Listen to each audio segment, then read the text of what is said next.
بسم اللہ الرحمن الرحیم نبینا محمد وعلی آلہ واصحابہ اجمعین وبعد۔ جدید مناہج کی حقیقت کے آج کے اس حلقے میں انشاءاللہ تبارک و تعالی ہم سوال نمبر 71 اور اس کا جواب پڑھنے جا رہے ہیں۔ آج امت مسلمہ ایک فکری اضطراب اور بے چینی کی حالت میں زندگی بسر کر رہی ہے۔ سوال کرنے والا سوال کرتا ہے، آج امت مسلمہ ایک فکری اضطراب اور بے چینی کی حالت میں زندگی بسر کر رہی ہے، بالخصوص دین کے سلسلے میں، یعنی امت مسلمہ دینی مسئلے میں بہت زیادہ بے چینی کی حالت میں زندگی گزار رہی ہے۔ کیا ہے وہ بے چینی؟ کیا ہے وہ فکری اضطراب، ذہنی الجھن؟ کیا ہے وہ؟ کہتے ہیں چنانچہ اسلامی جماعتوں اور فرقوں کی بڑی کثرت ہو گئی ہے۔ دیکھا آپ نے، سوال کرنے والے نے کتنی اہم بات پوچھی۔ کہتا امت مسلمہ میں اضطراب ہے، بے چینی ہے، الجھن ہے۔ کس بات کی الجھن ہے؟ کس بات کا اضطراب ہے؟ وہ یہی ہے کہ اسلامی جماعتوں اور فرقوں کی بہت زیادہ کثرت ہو گئی ہے۔ اتنے فرقے، اتنی ٹولیاں، اتنے گروہ، ہے نا، حیرانی ہے، بے چینی ہے، پریشانی ہے۔ ہر ایک کا، اور ان میں سے ہر ایک کا دعویٰ ہے کہ اس کا منہج ہی صحیح اسلامی منہج ہے۔ اب آپ سوچئے کہ ایک عام آدمی کیا کرے گا؟ اتنے سارے فرقے، اتنی ساری ٹولیاں ہیں، اور ہر ایک اپنے بارے میں یہی منوانا چاہتا ہے کہ ہم حق ہیں، ہم صحیح منہج پر ہیں، آپ ہم سے جڑیے، ہمارے پاس آئیے اور ہم آپ کو دین کی صحیح رہنمائی کریں گے۔ ہر ایک کا دعویٰ یہی ہے کہ اس کا منہج ہی صحیح اسلامی منہج ہے، جس کی اتباع واجب ہے۔ ہر آدمی یہی بات کہہ رہا ہے، ہم صحیح ہیں، ہمارا راستہ صحیح ہے، ہمارے راستے کی پیروی کرو، اس کی اتباع کرو، یہ ضروری ہے۔ کہتے ہیں نوبت یہ ہے، یعنی حالت یہ ہے کہ ایک مسلمان حیران ہے کہ ان میں سے کس کی پیروی کرے، ان فرقوں میں سے کس فرقے کی، کس منہج کی پیروی کرے، اور کون سا فرقہ حق پر ہے۔ اس بارے میں امت کے عوام جو ہے وہ بہت زیادہ، ایک مسلمان پریشان ہے، حیران ہے، بے چین ہے۔ اب جواب اس کا جواب شیخ صالح فوزان نے بہت اہم آیتوں کی روشنی میں، حدیثوں کی روشنی میں دیا ہے۔ سوال میں یہ بہت اہم مسئلہ ہے کہ فرقہ بندی بے چینی کا ذریعہ ہے، سبب ہے۔ فرقہ بندی، ٹولیوں میں بٹ جانا، گروہوں میں بٹ جانا، ہے نا، دھڑوں میں تقسیم ہو جانا، یہ بے چینی کی چیز ہے۔ لیکن میں آپ کو بتاؤں کہ یہ بھی اپنے آپ میں ایک بہت اہم مسئلہ ہے کہ امت کے بعض لوگ فرقہ بندی کو، بے چینی تو دور کی بات ہے، اس کو رحمت سمجھ رہے ہیں۔ سمجھ رہے ہیں نا کتنا بڑا المیہ ہے؟ فرقہ بندی واقعی بے چینی کا مسئلہ ہے، واقعی اضطراب کا، حیرانی کا مسئلہ ہے، اور آدمی کے لیے بہت الجھن ہے۔ لیکن اس کے باوجود ایک طبقہ ایسا بھی ہے امت کے لوگوں میں جو فرقہ بندی کو اپنے لیے، امت کے لیے رحمت سمجھتا ہے۔ کہتے ہیں اختلاف امتی رحمہ، میری امت کا اختلاف کیا ہے؟ رحمت۔ یہ ایک موضوع حدیث ہے، جھوٹی، فیبریکیٹڈ، گھڑی ہوئی بات۔ اللہ کے نبی کے حوالے سے یہ بات کیا ہے؟ جھوٹی منسوب کر دی گئی ہے کہ آپ نے فرمایا ہے میری امت کا اختلاف رحمت ہے۔ میرے بھائیو، اسی جھوٹی روایت کی بنیاد پر ہمارے بعض بھائی کیا کہتے ہیں؟ کہتے ہیں اختلاف اللہ تبارک و تعالیٰ کی رحمت ہے، میری امت کا اختلاف رحمت ہے۔ آپ سوچئے کہ اللہ تبارک و تعالیٰ نے اگر اللہ تبارک و تعالیٰ نے اپنے کلام میں، اللہ کے نبی نے اپنے فرمان میں امت کو فرقہ ہونے سے روکا ہے، اختلاف سے منع کیا ہے، اور فرقوں میں، ٹولیوں میں، دھڑوں میں بٹنے سے منع کیا ہے، تو بھلا وہ فرقہ بندی رحمت کیسے ہو سکتی ہے؟ سمجھ رہے ہیں؟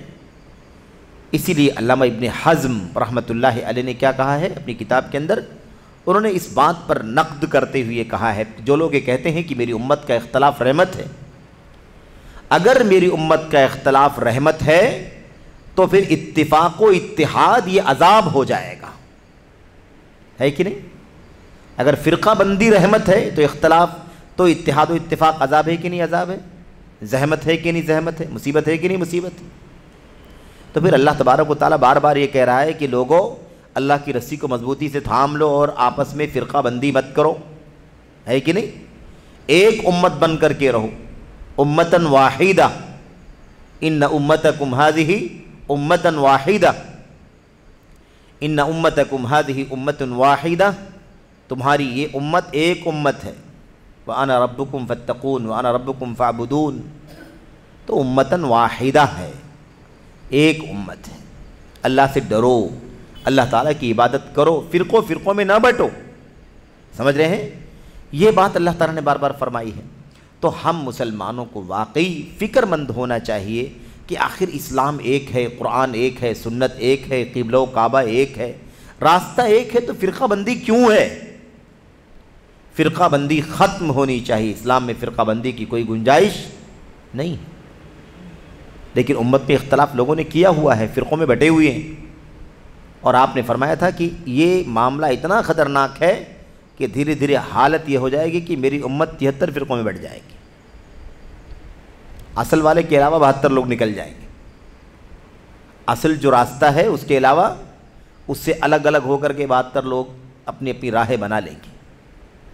اور مذمت فرمائی، اے اللہ کے نبی آپ کا ان فرقوں سے کوئی تعلق نہیں ہے، آپ کو اس فرقہ بندی سے کوئی لینا دینا نہیں ہے۔ تو ایک بات تو یہ ہو گئی کہ فرقہ بندی رحمت نہیں ہے بلکہ فرقہ بندی عذاب ہے، فرقہ بندی لعنت ہے، فرقہ بندی مصیبت ہے، فرقہ بندی زحمت۔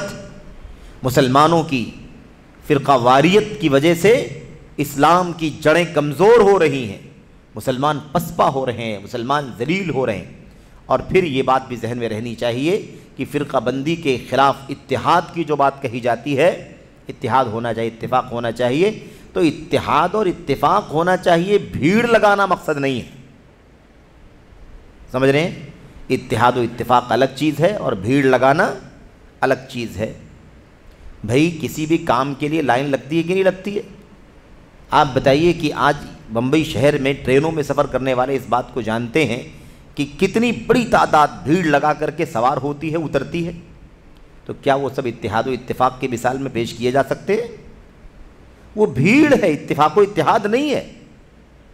سب کا الگ رخ، سب کا الگ نظریہ، سب کا الگ دین، سب کی الگ فکر، سب کی الگ سوچ، سب کا الگ الگ ڈیسٹینیشن، سب کا الگ الگ رخ، سب کا الگ الگ کام، سب کا الگ الگ تخصص، کسی کا کسی سے کوئی لینا دینا نہیں ہے، بس خالی ایک جگہ ایک ٹرین پر سوار ہونے کے لیے یہ بھیڑ لگ گئی ہے۔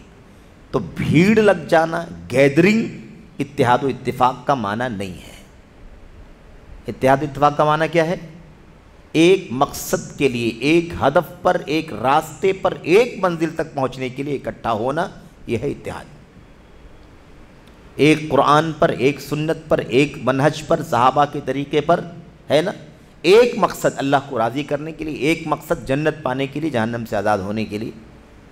اگر یہ ہو تب جا کر کے اسے اتحاد و اتفاق کہا جائے گا۔ اس لیے یہ اتحاد کب ہوگا؟ جب پوری امت قرآن پر آئے گی، پوری امت سنت پر آئے گی، پوری امت صحابہ کے منہج پر آئے گی، پوری امت صحابہ کرام کے راستے پر چلنے والے تابعین، تبع تابعین کے نقش قدم پر چلے گی۔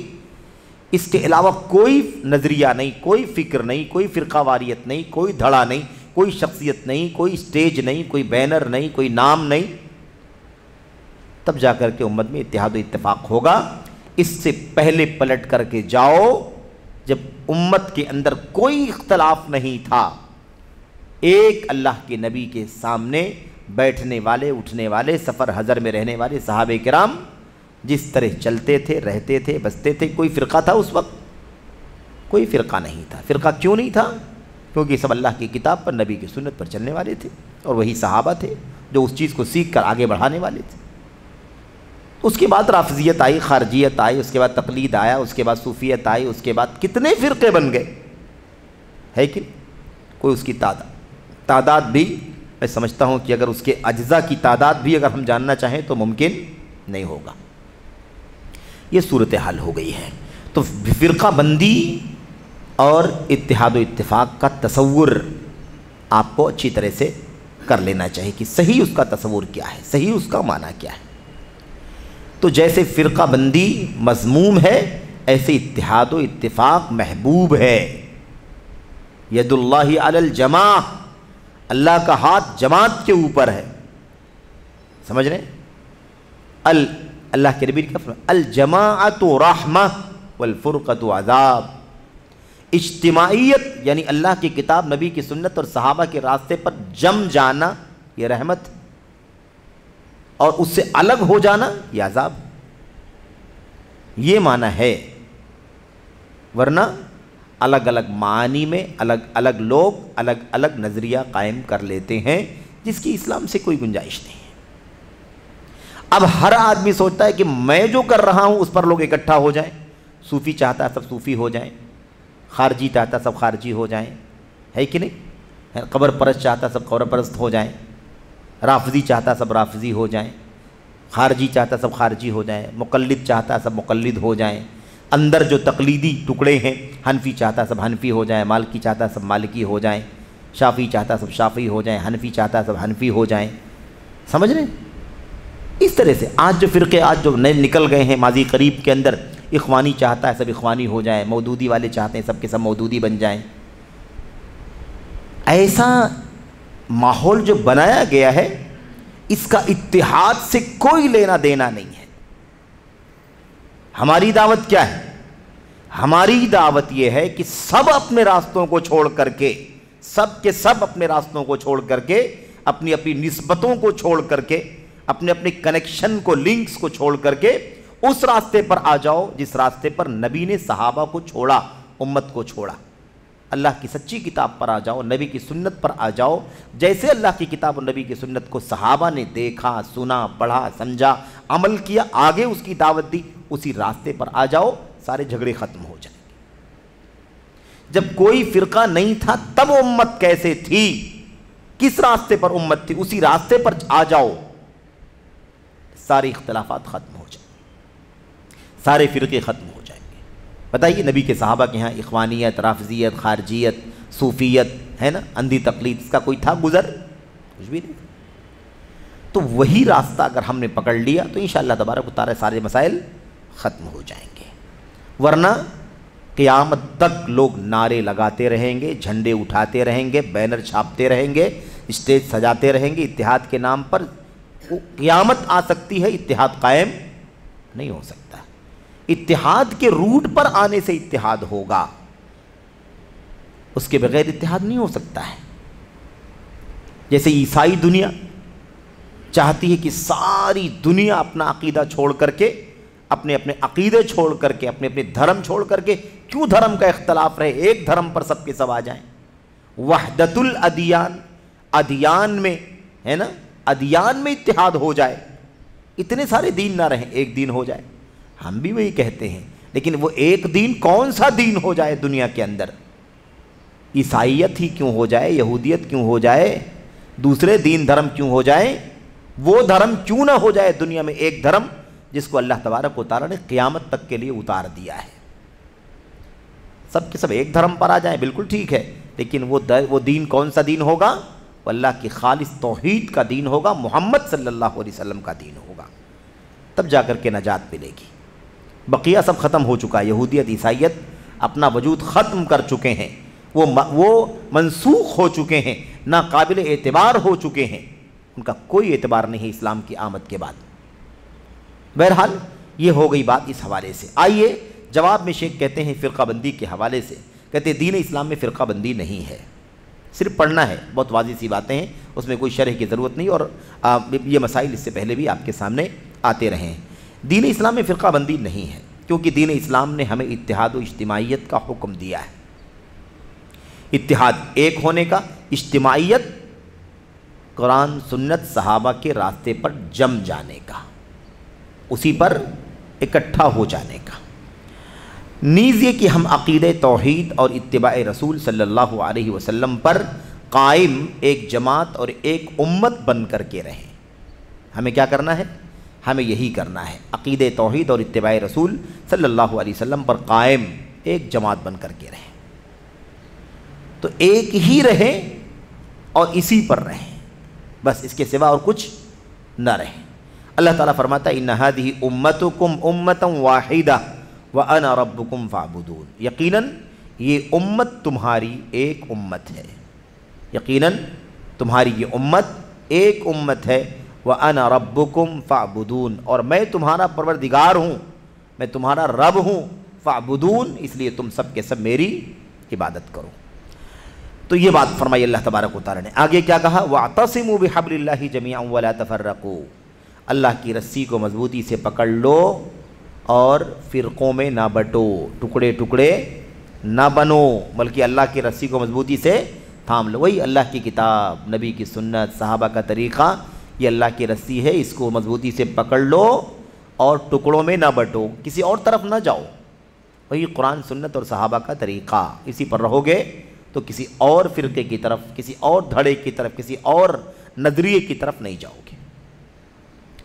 ان الذین اس کے بعد مذمت دیکھیے، مذمت، جو لوگ فرقہ بندی کریں ان کی مذمت، دھڑ بنائیں، پارٹی بنائیں، ٹکڑا بنائیں، الگ الگ نام سے، جو سنت اور قرآن سنت اور صحابہ کے راستے سے ہٹا ہوا ہو، اس سے ہٹ کر کے الگ نظریے پر چلتا ہو، اس کی مذمت۔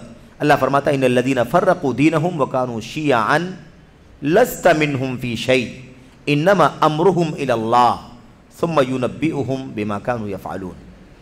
یہ سورۃ الانعام کی آیت نمبر ہے، آیت نمبر 159 ہے۔ اللہ فرماتا ہے بے شک جن لوگوں نے اپنے دین کو ٹکڑوں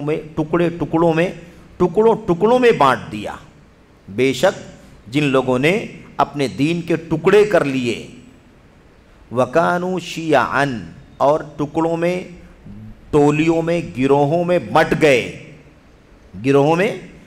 گئے، لَسْتَ مِنْهُمْ فِي شَيْءٍ، اللہ کے نبی صلی اللہ علیہ وسلم آپ کا ان سے کوئی تعلق نہیں ہے۔ فرقوں میں بٹنے والوں سے نبی کا کوئی تعلق نہیں ہے۔ بھئی نبی جو راستہ لے کر کے آئے ہیں، جو صراط مستقیم لے کر کے آئے، اسی پر سب کو چلنا ہے۔ تو اب جن لوگوں نے اس کو چھوڑ کر کے اپنا راستہ الگ بنا لیا ہے، اللہ نبی کو کہتا ہے کہ آپ کا ان سے کوئی تعلق نہیں ہے، اور نبی کا ان فرقوں سے کوئی تعلق نہیں ہے، تو نبی والوں کا ان فرقوں سے کوئی تعلق کیسے ہو سکتا ہے؟ بتائیے۔ تو اہل حدیث کسی فرقے میں جا سکتے ہیں؟ سلفی کسی ٹکڑے کو فالو کر سکتے ہیں؟ نہیں۔ نبی آپ کا ان سے کوئی تعلق نہیں ہے، تو میرے بھائیوں، ہم اللہ کے نبی صلی اللہ علیہ وسلم کی سنت کی تلاش کرنے والے عقیدے کے ہیں۔ ہم نبی کے صحابہ نے جیسے دین کو اللہ کی کتاب اور نبی کی سنت سے سمجھا، اس کو فالو کرنے والے لوگ ہیں، تو ہم کیسے، ہمارا کوئی تعلق کیسے ہو سکتا ہے فرقوں سے؟ اور دوسرا پہلو کیا ہے؟ جو سنت، اہل حدیث، منہج سلف کا نام لے کر کسی فرقے سے تعلق رکھتا ہے، وہ صحیح معنوں میں اہل حدیث نہیں ہو سکتا ہے، کیونکہ نبی کے بارے میں اللہ نے کیا فرمایا؟ لست منہم فی شیء، آپ کا ان سے کوئی تعلق نہیں ہے۔ تو تعلق نہیں ہونا چاہیے، آپ کا ان سے تعلق نہیں ہے، اور آپ کا ان سے تعلق ہونا بھی نہیں چاہیے۔ یہی کام امت کا ہے، نبی کے سچے امتیوں کا کام یہ ہے کہ فرقہ بندی نہ کریں، فرقوں میں نہ جائیں، فرقہ نہ بنائیں، فرقے میں شامل نہ ہوں، بلکہ اصلی دین پر، خالص دین پر جو اللہ کی طرف سے اترا اسی پر قائم رہیں۔ جو ایسا کرے گا وہ صحیح معنوں میں حق پر قائم نہیں رہ پائے گا۔ اللہ تعالیٰ نے فرمایا انما امرہم الی اللہ، یہ دیکھو وعید، دھمکی، اللہ فرماتا ہے یقیناً ان سارے فرقوں کا معاملہ اللہ کے حوالے ہے۔ ان سارے فرقوں کا معاملہ کس کے حوالے ہے؟ اللہ کے حوالے۔ اللہ سمجھے گا ان فرقوں کو اللہ تبارک و تعالیٰ سمجھے گا، کل قیامت کے دن ان سے پوچھ تاچھ کرے گا۔ ثم ینبئہم بما کانوا یفعلون، اور جو کچھ یہ کرتے تھے فرقہ بندی کے نام پر، اللہ تعالیٰ سب کی خبر ان کو دے گا۔ اللہ تعالیٰ سب کچھ انہیں، جو کچھ ان لوگوں نے کیا ہے، جو کچھ یہ لوگ کرتے ہیں، اس بارے میں سب کچھ ان کو بتائے گا۔ تو بہرحال یہ آیت کریمہ آپ سوچیے کتنی سخت وعید ہے نا اس کے اندر، فرقہ بندی کرنے والے اللہ کے نبی آپ کا ان سے کوئی تعلق نہیں ہے، ان کا معاملہ اللہ کے حوالے ہے۔ یہ کیا طریقہ ہے؟ اللہ کا کلام آیا، نبی کا فرمان آیا، نبی آئے، نبی کے صحابہ کا طریقہ سامنے موجود ہے، اس کے باوجود فرقہ بندی، ٹولی، گروہ، دھڑا، خارجیت، رافضیت، شیعیت، صوفیت، عقل پرستی، اعتزال، عقلانیت، انکار حدیث، انکار سنت، انکار معجزات، انکار صفات، توہین صحابہ، توہین قرآن کریم، کیا ہے یہ سب؟ یہ سب کیا ہے؟ اس کا کوئی تعلق ہے اللہ تبارک و تعالیٰ کے دین سے؟ لست منہم فی شیء، آپ کا ان سے کوئی تعلق نہیں۔ اللہ تعالیٰ قیامت کے دن انہیں بتا دے گا جو کچھ یہ کر رہے ہیں، جو کچھ یہ کر رہے تھے، اللہ تعالیٰ سے ان کو خبر دے دے گا۔ بہرحال ہمارا دین جماعت کا دین ہے۔ کس کا دین ہے؟ جماعت کا دین ہے، یعنی اجتماعیت کے دین ہے، حق پر ڈٹنے کا دین ہے۔ قرآن پر جمے رہو، سنت پر جمے رہو، صحابہ کے راستے پر جمے رہو، اس کا دین ہے۔ ٹھیک ہے، الفت اور یگانگت اور اجتماعیت کا دین ہے۔ جی ہاں، ہم سب اسی راستے پر رہیں اور ایک دوسرے سے اس راستے پر رہنے والوں سے محبت کرتے رہیں۔ ٹھیک ہے، اسی لیے ایک قرآن و سنت پر صحابہ کے راستے پر چلنے والا ہندوستان میں ہے، دوسرا بنگلہ دیش میں ہے، تیسرا افریقہ امریکہ میں ہے، چوتھا کوئی مشرق مغرب میں ہے۔ سب آپس میں ایک دوسرے سے محبت رکھتے ہیں کہ نہیں رکھتے ہیں؟ کوئی رنگ نہیں، کوئی نسل نہیں، کوئی خاندان نہیں، کوئی قوم نہیں، کوئی ملک نہیں، کوئی وطن نہیں، ہمارا ایک ہے، لیکن اس لیے کہ سب اسی راستے پر ہیں اس لیے ہمیں محبت ہے کہ نہیں محبت؟ آپ یہاں بیٹھے ہیں، قرآن و سنت اور صحابہ کے راستے پر چلنے والا کوئی افریقہ میں ایک آدمی ہے، آپ کو اس سے غائبانہ محبت ہے کہ نہیں محبت؟ اس لیے کہ وہ ایمان و عقیدے کا بھائی ہے ہمارا، کسی الگ فرقے کا، الگ دھڑے کا، الگ نظریے کا نہیں ہے وہ۔ تو یہ ہے الفت اور یگانت پر محبت ہونی چاہیے۔ فرقہ بندی کا دین سے کوئی تعلق نہیں ہے، فرقہ بندی کا دین سے کوئی تعلق نہیں ہے، لہذا کئی جماعتوں اور فرقوں کا دین میں کوئی تصور نہیں ہے، کئی جماعتوں اور فرقوں کا دین میں کوئی تصور نہیں ہے، کیونکہ دین اسلام ہمیں ایک جماعت ہونے کا حکم دیتا ہے۔ دین اسلام ہمیں ایک جماعت جو قرآن پر، سنت پر، صحابہ کے راستے پر، تابعین کے راستے پر، تبع تابعین کے راستے پر چلے گی، وہی ایک جماعت ہونے کا حکم دیتا ہے۔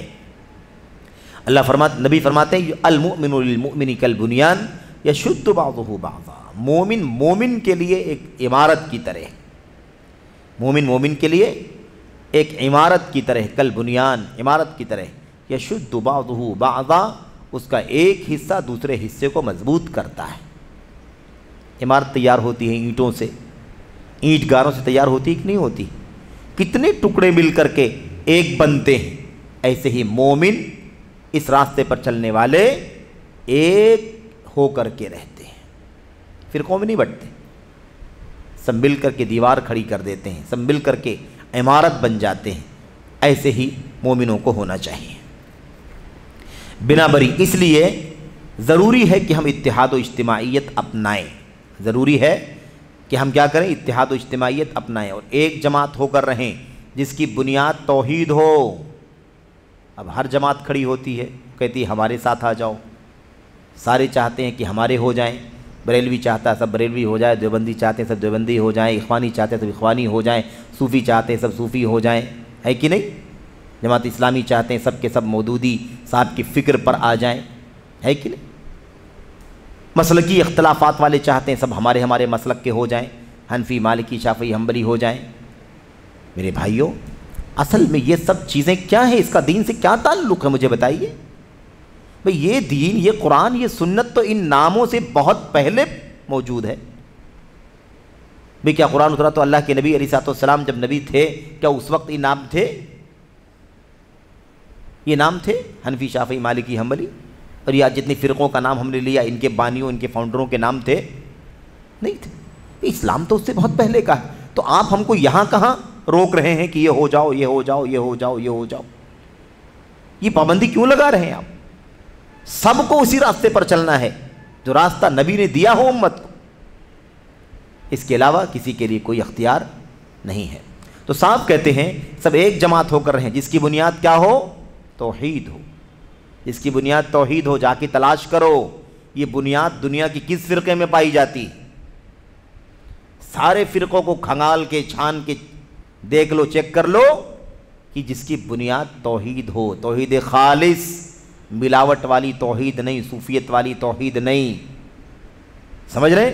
وحدت الوجود والی توحید نہیں، ملاوٹ والی توحید نہیں، خالص توحید جس کی بنیاد ہو، اتحاد و اتفاق کی، یکجہتی کی، یونٹی کی بنیاد کیا ہو؟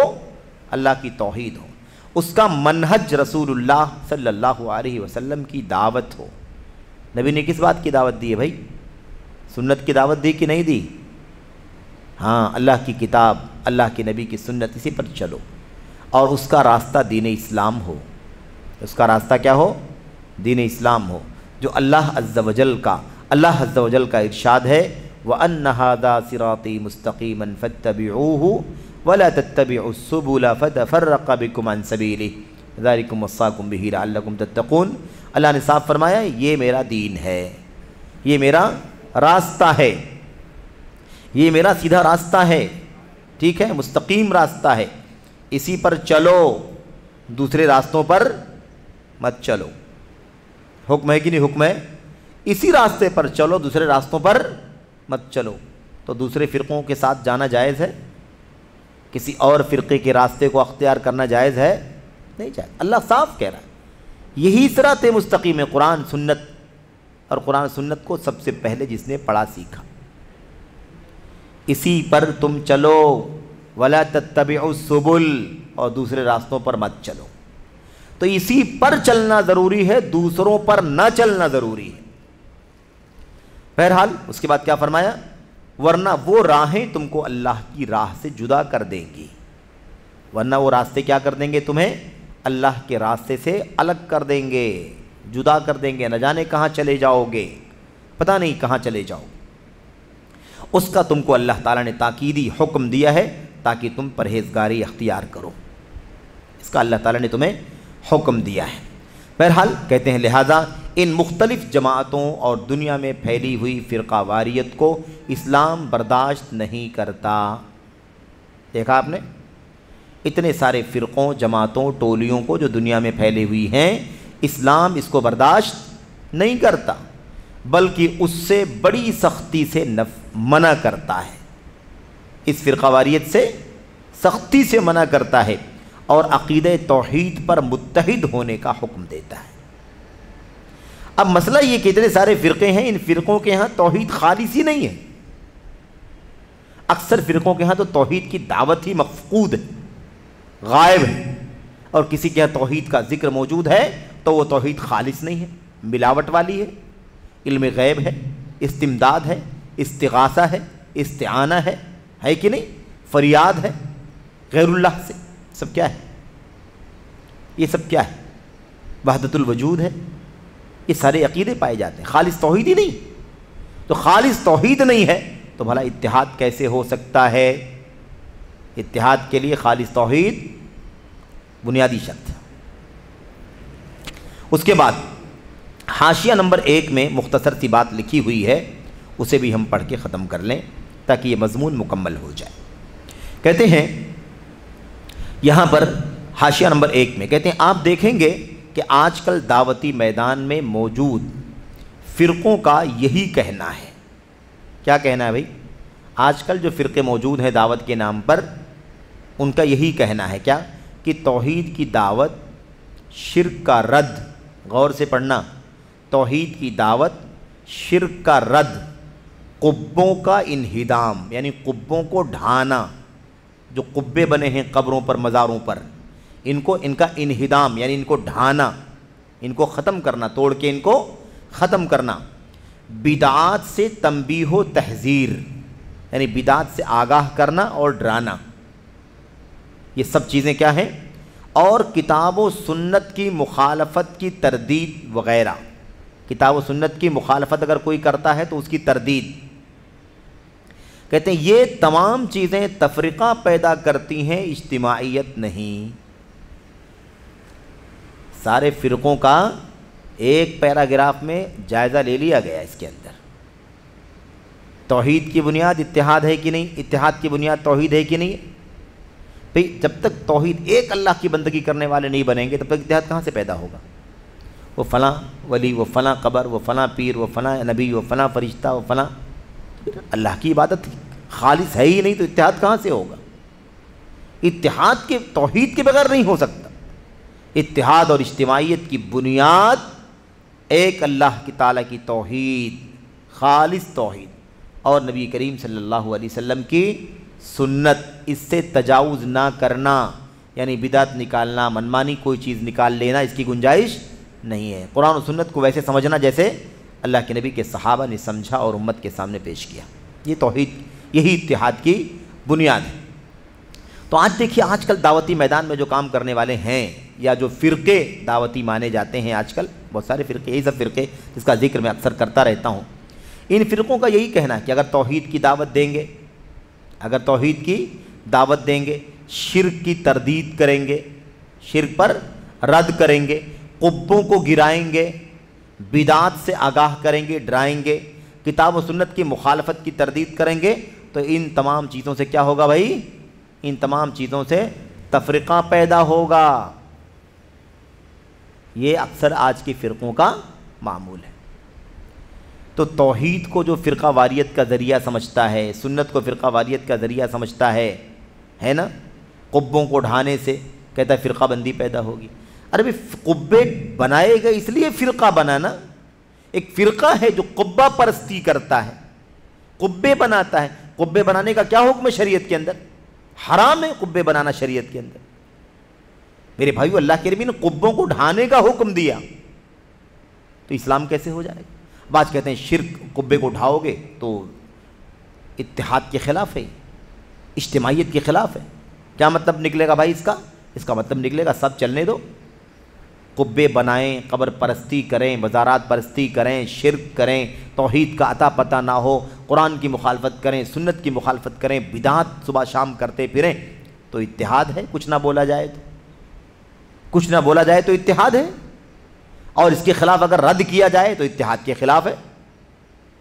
اکثر فرقوں کا آج یہی عقیدہ ہے، یہ نظریہ ہے۔ سمجھ رہے ہیں کہ نہیں سمجھ رہے؟ اکثر فرقوں کا آج کل یہی حال ہے۔ اچھا، اب یہ ساری چیزیں اہل حدیثوں کا امتیاز ہے، اہل الحدیث کا امتیاز ہے۔ کیا؟ توحید کی دعوت دینا، شرک کی تردید کرنا، قبوں کے انہدام کی بات کرنا، بدعات سے آگاہ کرنا، ڈرانا، اور کتاب و سنت کی بال کے برابر بھی مخالفت نہیں کرنا۔ کوئی بھی ہو، کتنا بھی بڑا ہو، کتنا بھی مقام والا ہو، کتنی بھی عظمت اور حیثیت والا ہو، ایک بال کے برابر بھی کتاب و سنت کی مخالفت اس کی وجہ سے نہیں کی جائے گی۔ اللہ کی کتاب اور نبی کی سنت اور صحابہ کی منہج سے اونچا کوئی نہیں، اس سے اوپر کوئی نہیں جا سکتا، اور جانے والا باہر نکل جائے گا۔ جانے والا کیا ہوگا؟ اس راستے سے الگ راستے پر چل پڑے گا۔ بہرحال لیکن نظریہ ہے ان کا کہ یہ سب اگر کرو گے بھائی تو پھر انتشار پیدا ہوگا۔ کہتے ہیں لوگ توحید کی بات نہیں کرنا بھائی، توحید کی بات کرنے سے انتشار پیدا ہوتا ہے۔ بھئی آپ لوگ بار بار کہتے ہیں یہ بدعت ہے، یہ بدعت ہے، یہ بدعت ہے، انتشار پیدا ہوتا ہے۔ آپ یہ سب باتیں مت کیا کریں۔ یہ عقیدہ ہے آج ان ساری جماعتوں کا، تقریباً یہی حال ہے، عام طور پر جماعتوں کا یہی حال ہے میرے بھائیوں، کہ وہ توحید کی دعوت کو انتشار کا سبب سمجھتے ہیں۔ اچھا، اس کے بعد کیا ان لوگوں کو نہیں معلوم کہ نبی کریم صلی اللہ علیہ وسلم کی بعثت اس وقت ہوئی تھی جب لوگ ہر طرح سے بکھرے ہوئے تھے؟ بھائی اسلام آیا، توحید آئی، سنت آئی تو اتحاد پیدا ہوا۔ جاہلیت میں انتشار تھا، اتحاد پیدا ہوا کہ نہیں ہوا؟ اور آج توحید اور سنت کو کہتے ہیں، اس سے انتشار پیدا ہوتا ہے۔ یہ سب جاہلیت کا طریقہ ہے۔ شیخ الاسلام محمد بن عبد الوہاب رحمۃ اللہ علیہ نے اپنی کتاب مسائل الجاہلیہ میں اس مسئلے کو بھی بیان کیا ہے کہ یہ مسئلہ جاہلیوں کا مسئلہ ہے، اہل جاہلیت کا مسئلہ ہے کہ وہ توحید کی دعوت دینے والوں کو انتشار پیدا کرنے والا کہتے ہیں۔ یہ کس کا مسئلہ ہے؟ اہل جاہلیت کا مسئلہ ہے۔ ٹھیک ہے، تو جب اللہ کے رسول دنیا میں آئے تو لوگ ہر طرح سے بکھرے ہوئے تھے، انتشار، بکھراؤ، ایک دوسرے سے لڑنے جھگڑنے والے تھے، باہم دست و گریباں تھے، یعنی ایک دوسرے کو پکڑنا۔ وہ اس کو پکڑا ہے، وہ اس کو پکڑا ہے، کھینچ تان چل رہی، یہ صورتحال ہے۔ جنہیں اللہ تعالیٰ نے اپنے نبی کے ہاتھوں توحید کی بدولت یکجا اور متحد کر دیا، ہوا کہ نہیں ہوا؟ اللہ کے نبی بن کر کے آئے، نبوت کا تاج لے کر کے آئے، اللہ تبارک و تعالیٰ نے اپنے نبی کے ہاتھوں سے وہ سارا اختلاف، سارا انتشار جو جاہلیت میں اسلام کی آنے سے پہلے تھا، اسلام کی آمد سے پہلے تھا، اس کا خاتمہ کر دیا کہ نہیں کر دیا؟ اللہ کے نبی آئے، دشمنوں کے دل ایک ہو گئے، نفرتیں ختم ہو گئی، سب کے سب ایک اللہ کے ماننے والے بن گئے، اتحاد قائم ہو گیا، انتشار ختم ہو گیا۔ تو بہرحال کہتے ہیں بھلا اہل دانش و اصحاب بصیرت کہاں ہیں؟ اہل دانش یعنی عقل مند لوگ، بصیرت والے لوگ کہاں ہیں؟ ٹھیک ہے، آپ کہتے ہیں نیز آپ صلی اللہ علیہ وسلم بندوں کے درمیان تفریق کرنے والے بھی بن کر کے آئے۔ اگر آج لوگ کہتے ہیں کہ توحید کی دعوت دینے سے تفریق پیدا ہوتی ہے، توحید کی دعوت دینے سے انتشار پیدا ہوتا ہے، تو سن لیں کہ نبی کریم صلی اللہ علیہ وسلم واقعی لوگوں کے درمیان تفریق کرنے والے بھی بن کر آئے تھے۔ لیکن تفریق کیسی تھی بھائی؟ وہ کیسی تفریق تھی؟ وہ تفریق تھی جس میں تفریق ہے۔ بھائی شرک اور توحید میں تفریق ہے کہ نہیں تفریق ہے؟ کیا دونوں بھائی بھائی ہیں؟ دونوں ایک دوسرے کے اپوزٹ ہیں۔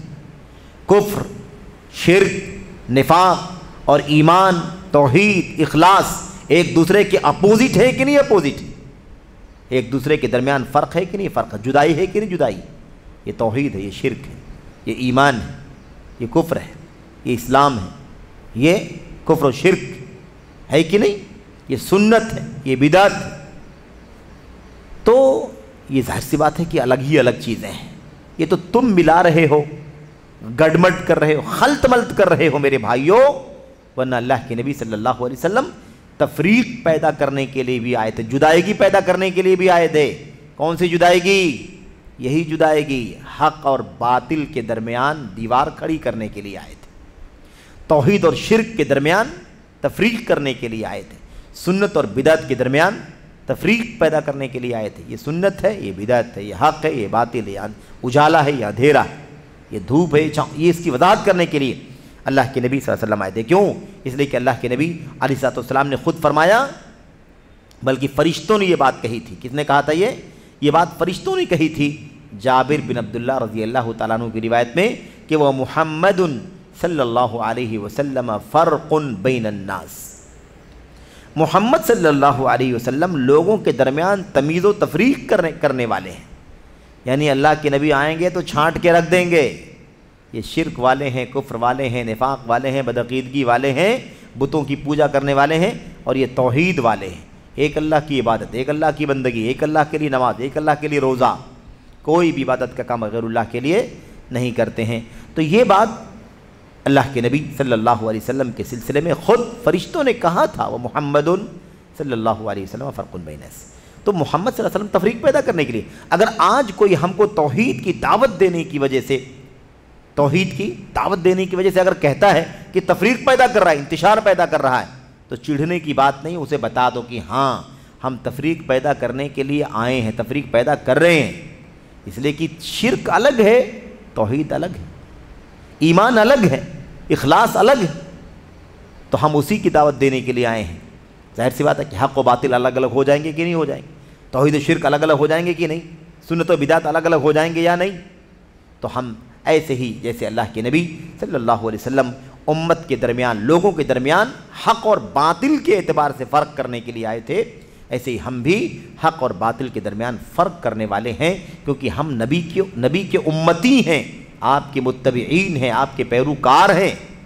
جیسے اللہ کے نبی حق اور باطل میں تفریق کرنے کے لیے آئے تھے، ایسے ہم بھی حق اور باطل کے درمیان، توحید اور شرک کے درمیان، بدعت اور سنت کے درمیان، اور ایسے ہی خیر و شر کے درمیان تفریق پیدا کرنے کے لیے آئے۔